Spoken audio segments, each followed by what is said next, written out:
মুখ্যমন্ত্রী হওয়ার পর প্রকাশ্যে এলো শুভেন্দু অধিকারীর ঘুষ নেওয়ার ভিডিও। যাকে দুর্নীতিবাজ বলেছিলেন মোদি, 10 বছর পর সেই শুভেন্দুই এখন মুখ্যমন্ত্রী। ভারতের পশ্চিমবঙ্গের নতুন মুখ্যমন্ত্রী হিসেবে শুভেন্দু অধিকারীর শপথ নেওয়ার পর সামাজিক যোগাযোগ মাধ্যমে নতুন করে ভাইরাল হয়েছে তার ঘুষ নেওয়ার অভিযোগের একটি পুরনো ভিডিও, যেখানে ভারতের প্রধানমন্ত্রী তাকে দুর্নীতিবাজ বলেছিলেন।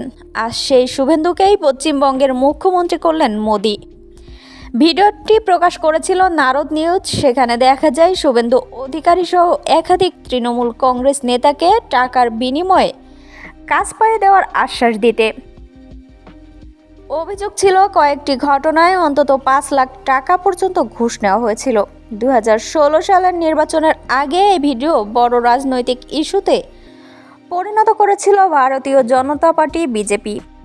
তবে পরে শুভেন্দু অধিকারী বিজেপিতে যোগ দেওয়ার পর দলটির বিভিন্ন প্ল্যাটফর্ম থেকে সেই ভিডিও সরিয়ে ফেলা হয় বলে সমালোচকরা দাবি করেছেন।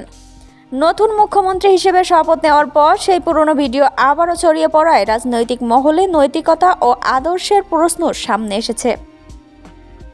বিরোধী দলরা বলছে, একসময় যাকে দুর্নীতির প্রতীক হিসেবে তুলে ধরা হয়েছিল তাকেই এখন নেতৃত্বের আসনে বসিয়েছে বিজেপি। ওই ঘটনায় তৃণমূল কংগ্রেসের কয়েকজন নেতা গ্রেপ্তার হলেও শুভেন্দু অধিকারীকে কখনো গ্রেপ্তার করা হয়নি। তৃণমূলের অভিযোগ, বিজেপিতে যোগ দেওয়ার পর কেন্দ্রীয় তদন্ত সংস্থাগুলো তার বিরুদ্ধে আর অগ্রসর হয়নি। রাজনৈতিক ক্যারিয়ারে শুভেন্দু অধিকারীর উত্থান শুরু হয় তৃণমূল কংগ্রেস দিয়ে। মমতা বন্দ্যোপাধ্যায়ের ঘনিষ্ঠ সহযোগী হিসেবে তিনি দ্রুত গুরুত্বপূর্ণ অবস্থানে চলে আসেন। 2007 সালে নন্দীগ্রাম আন্দোলনে তাকে রাজ্য রাজনীতির কেন্দ্রবিন্দুতে নিয়ে আসে। জমি অধিগ্রহণ বিরোধী সেই আন্দোলন পশ্চিমবঙ্গের রাজনীতির গতিপথই বদলে দেয় এবং তিনি আন্দোলনের অন্যতম মুখ হয়ে ওঠেন।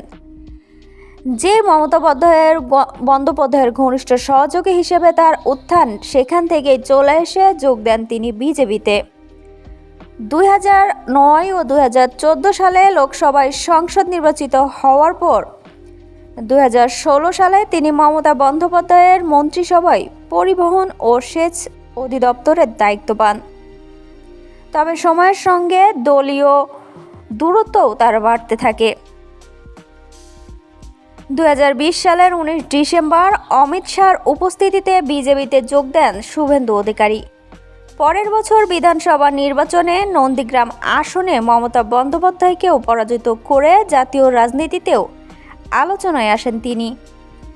2026 সালের বিধানসভা নির্বাচনে বিজেপির প্রধান মুখ হিসেবে লড়ে শেষ পর্যন্ত পশ্চিমবঙ্গের মুখ্যমন্ত্রীর দায়িত্ব নিলেন শুভেন্দু অধিকারী। তবে দায়িত্ব গ্রহণের প্রথম দিনেই পুরনো বিতর্ক নতুন করে যেন তার সামনেই চলে আসলো।